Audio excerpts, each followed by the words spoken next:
It's about acceptability and feasibility of using shopping data, linking shopping data into longitudinal population studies. As we know, shopping data is a really important and interesting health resource, but we don't know much about these data sets. So we need to link them to, ideally, to cohorts where we know a lot about those people, such as longitudinal population studies. But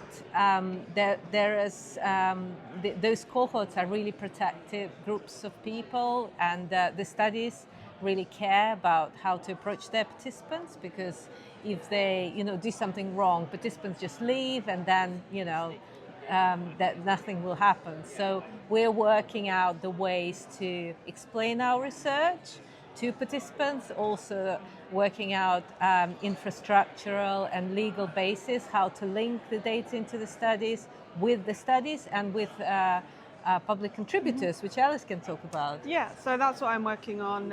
So I'm working with a group of public contributors from UK LLC who are helping us to determine how best to communicate to longitudinal population study participants. And as part of that, we're going to be making sort of a toolkit with communication materials, infographics, hopefully videos and things like that. So yeah, very exciting project. So we did an exhibition with We the Curious in Bristol and the Digital Footprints Lab, where we use sort of simulated shopping exercises, interactive ways for children to play and for adults to get involved in discussions with us about sharing shopping data. So what people thought, were people happy about that, were there barriers to that? So yeah, it was a public engagement initiative to get people's thoughts, really.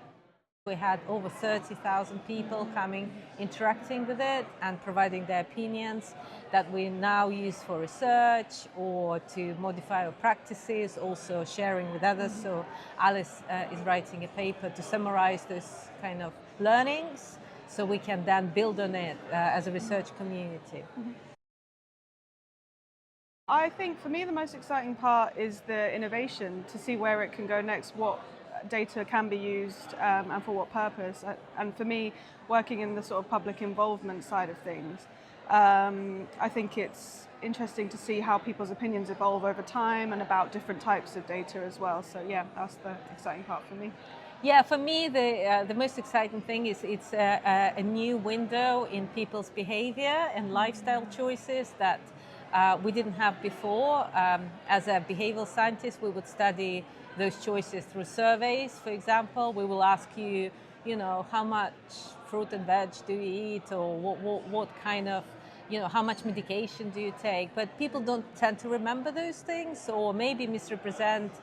There's various reasons why this data is not that accurate. So for me, the exciting thing is to add this new form of data to what we already have, to have much better understanding about people's lifestyle choices and how then they associate it with health outcomes and life outcomes and so on.